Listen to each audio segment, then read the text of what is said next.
Hello, my murderous felines, and welcome to True Crime Kitten. For this episode, I will be talking about 5 of some of the worst mothers in the world. These women committed crimes against their own children. To many, this seems like the worst thing any parent could do. Children are precious, and most parents, especially mothers, would jump in front of a moving train if it meant protecting their children. But not these mothers. These mothers decided to put their own selfish needs in front of their children. First up, we have Michelle Kehoe. In 2007, Michelle Kehoe accidentally drove over a bridge into the Iowa River with her then 1-year-old and 6-year-old sons in the car. 4 witnesses happened to be there, and they jumped into the river and helped rescue the woman and her children. Iowa City chalked it up to an accident, but kept the file open, just in case. But nothing came of it until a year later. In November 2008, Michelle and her sons went to visit family in Sumner. When Michelle's husband found out through her family that they did not arrive, he filed a missing persons report. The next morning, Michelle showed up at a random house and said she needed help and that her sons were in danger. Little did they know that the danger that they were presented with was their own mother. When help arrived, the body of 2-year-old Seth was found near the car. 7-year-old Sean was found inside the car, severely injured. Michelle and Sean were taken to the hospital to get treatment. As Sumner police investigated what happened, they came upon the report from Iowa City about the incident a year prior. Sean managed to survive his injuries, and as soon as he was able to, he told police and later a courtroom that his mother had duct taped his eyes, nose, and mouth shut, and he could hear her hurting Seth. I cannot imagine how traumatic this must have been for a 7-year-old to have his mother duct tape his face and then hear her hurting his baby brother. I just can't even imagine the trauma and the fear and the thoughts that were going through his head. Michelle also slit both of their throats as well. It's actually a miracle that Sean managed to live.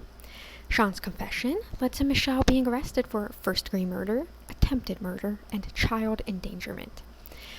Michelle tried to plead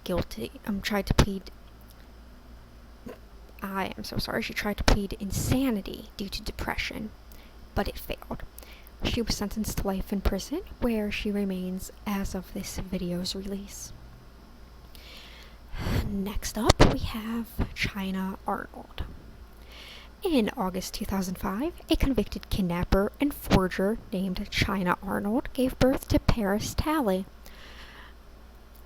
And now, first of all, she's a convicted kidnapper. This is not going to end well at all. Well, China's boyfriend, Terrell Talley, denied Paris was his, although DNA tests wound up proving Terrell was, in fact, the father. Well, China discovered that on top of him denying Paris, he was cheating with a neighbor. Instead of slashing his tires like, any sane woman would do, China decided to get revenge in the worst way possible. 28 days into her short life, Paris was put into the microwave. The microwave was set for 2 minutes and then turned on. China waited a day to take Paris to the hospital. The ER doctor saw burns all over Paris's small, fragile infant body, and when he asked China what happened, China said, "My baby was burnt?" Thankfully, the doctor was not buying any of China's bullshit, because there was no way the burns could have been missed. They were literally all over her body. Paris had been murdered before she could turn 1 month old. The next day, homicide detective Doyle Burke showed up at China's house and discovered the tub in the bathroom filled with cloudy water and what looked like flaky skin.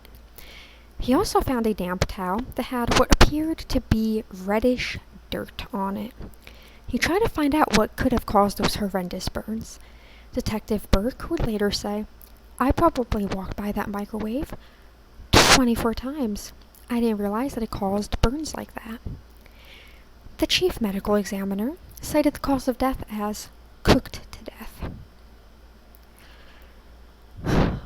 I am trying to contain my rage right now because this is just... Her internal organs were 107 degrees Fahrenheit. China would later admit that she had gotten upset because Paris had woken her up so early, and that she was drunk when she did it. The first trial ended in a mistrial when Terrell's young son said he did it. China would undergo a second trial, thankfully, after it came out that she had coached the young boy to say he did it, and when it came out that the young boy was actually nowhere near the house the day of Paris's death. This woman is fucking pathetic. I have no other words to describe her. She's horrible. She's an awful person. First she puts her child in a microwave, and then she coaches a young child to say that he did it. At the second trial, China's cellmate, Linda Williams, testified that China killed Paris because she did not know if Terrell was the father and did not want him to leave her. China was convicted of aggravated murder and sentenced to life in prison. Unfortunately, her conviction wound up getting reversed in September 2010 because of lack of defense witnesses, alleged prosecutorial misconduct, and Linda recanting. A third trial happened in May of 2011. The jury found her guilty once more. During sentencing, China's lawyers tried to say she was too mentally ill to go to jail. But tests showed that she had an average IQ and no severe mental illnesses that would have caused her to accidentally put her child in a microwave. She was sentenced to life without parole on May 20th, 2011, and she remains there to this day. I hope that the bitch rots. That's all I have to say. Just when you think that what China did was awful, I'm going to introduce you all to Michelle Blair. In 2015, Michelle Blair, a 35-year-old mother of four, was in the process of being evicted for not paying rent. The 36th District Court began to remove furniture from the home as per procedure. One of the items they removed was a large deep freezer they found in the living room. Inside, there was a frozen body of a teenage girl. Underneath her, police discovered another body, this time a boy. Police found Michelle with a neighbor and two of her four children. Her 9-year-old son and 13-year-old daughter were not with them. During the autopsy, the bodies were confirmed to have been Michelle's missing children, Stephen Barry and Stoney Blair. They had been dead for at least 2 years.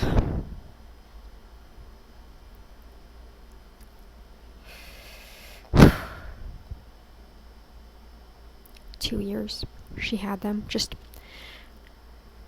casually in her freezer. And what makes it worse is that these children's fathers were not in the picture. They did pop up after it was discovered that their children had been murdered, and they tried to play the "oh, I didn't know" card, but, they kind of walked out and just vanished from the kids' lives, so they don't really, have any of my sympathy, because if they would have been there and if they would have been an active part of their children's lives, this whole thing could have been avoided. The schools had also not known anything because Michelle had taken her children out of school to homeschool them. Neighbors also said that they did not see the children and that Michelle was making up excuses and said that they were visiting family. For 2 years, they were visiting family on vacation and nobody questioned it. Nobody questioned why only 2 of her 4 children were visiting family. Anyway, during her trial, Michelle told the court she killed her children. She referred to them as demons. She claimed it was to protect her youngest son, who she claims told her that they were sexually assaulting him. That claim was proven false, and it is unclear if she made it up to save herself or if he lied after she caught him acting out sexually. She had caught him with a G.I. Joe doll and a Barbie doll reenacting intercourse. And she demanded to know who had taught him that, and he told her Stephen did. Michelle confronted Stephen and said that she beat him until he confessed. Now, if she beat her son to get him to confess, what did she do to get the boy to say that his brother told him that? Kind of makes you wonder, and it also makes you wonder why she pulled her children out of school. She punched and kicked Stephen and choked him out with a garbage bag over his head.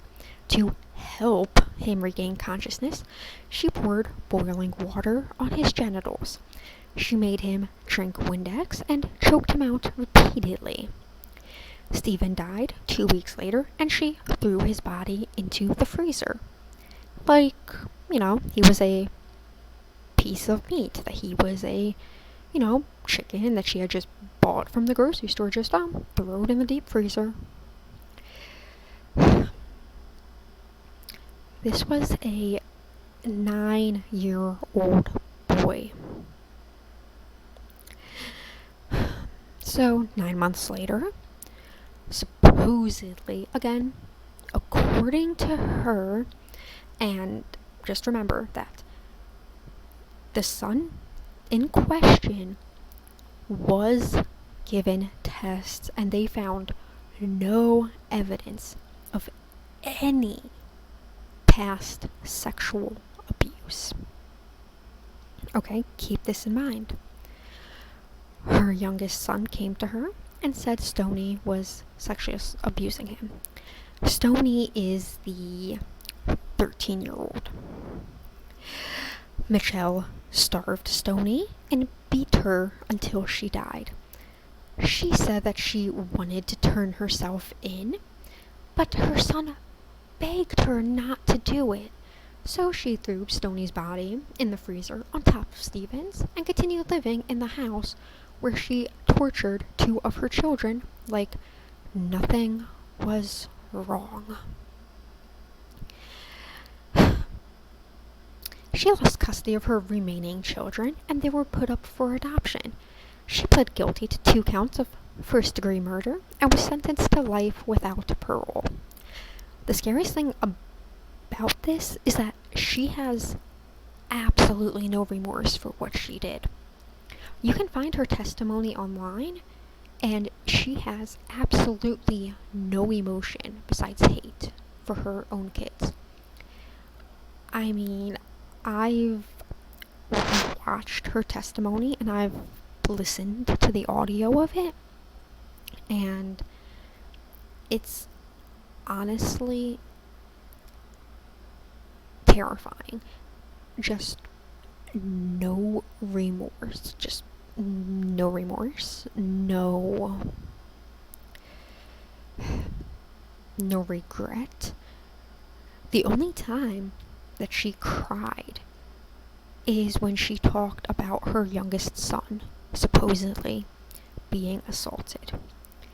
Now, nobody knows, again, if she made it up or if he made it up, but the way that she acted towards those two kids makes me believe that he lied to get out of trouble, and that she believed him, and that he was scared that if she went to jail, he would be in trouble for lying. But like I said, nobody knows. But it was confirmed that he was not abused in the way that he said that he was. Okay.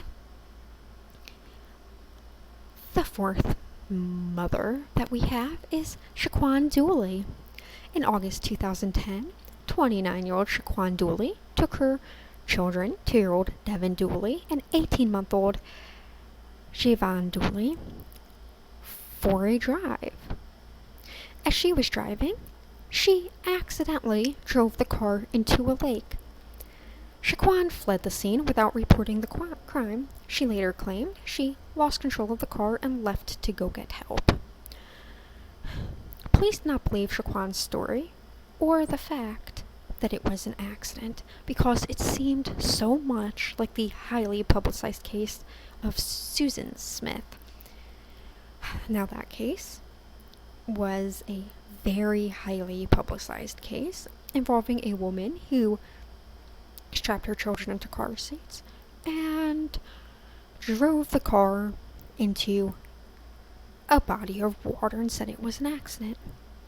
So I can see why they got a little bit suspicious.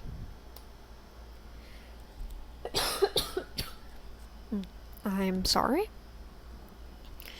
One of the cops on the scene said she showed some emotion, but didn't appear too upset, and the story she gave them did not make sense.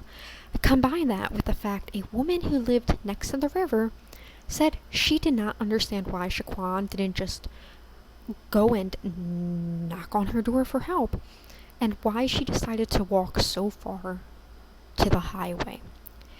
There was also a mobile home and an auto shop nearby that she could have gone to for help if she wanted to. Upon the autopsy being performed, the medical examiner discovered the children had been dead before they had been put into their car seats. It later came out that Shaquan had strangled them, then put them in their car seats and pushed the car into the river to make it look like an accident. She was found mentally ill and pleaded guilty. The judge sentenced her to 35 years for 2 counts of murder. This last one is probably one of the most disturbing ones that I've heard of, I should say. This one is Kelly Stapleton. Unlike the other women on this list, Kelly actually did not succeed in killing her daughter. Kelly was also somewhat famous. She had a fan base of people because she had a channel on YouTube and she ran a mommy blog. Most of her videos were of her autistic daughter Isabel, also known as Izzy, dancing, and her YouTube videos are still up, and at first it seems so cute and innocent, just her, watching her daughter practicing dancing in these cute little costumes, and it's adorable. Well, Kelly eventually stopped uploading, and then suddenly she uploaded an alarming video of Izzy lashing out violently at her, hitting her and screaming. She would go on to post on her blog saying that this is what she dealt with daily. She said Izzy was autistic. Kelly went on to say that Izzy was violent to only her, despite no one else in her life, from aides to her father to family members to teachers, having a problem with her. One day, Kelly told her husband Matt she was going to take Izzy camping. She made s'mores, Izzy's favorite food, lit 2 charcoal grills inside the van, and just sat there with Izzy. She called Matt to tell him what she had done. Matt immediately called the police, and Kelly and Izzy were saved. Izzy's last words before lapsing into a 3-day coma were, "I love you, Mommy." Kelly's defense was that she felt she had nowhere else to turn because of the abuse she went through. Matt and his family countered that and said Kelly was pretending to be a victim for sympathy. They said she had lots of help with Izzy before the attempted murder. Matt's mother, Eileen, said while Izzy went to school, was left with aides, or was in therapy, Kelly had time to blog and write books and make YouTube videos. She even spent a month in Africa. Eileen said Kelly did not want Izzy anymore because she no longer drew people's attention. Izzy wound up developing brain damage due to her coma. When she woke up, she was able to talk and smile. Miraculously, she recovered, and when she went home, she was able to start going to school and her motor skills improved. Matt stayed with Izzy the whole time and divorced Kelly, who was sentenced to 10 to 22 years in prison. That's it for this video.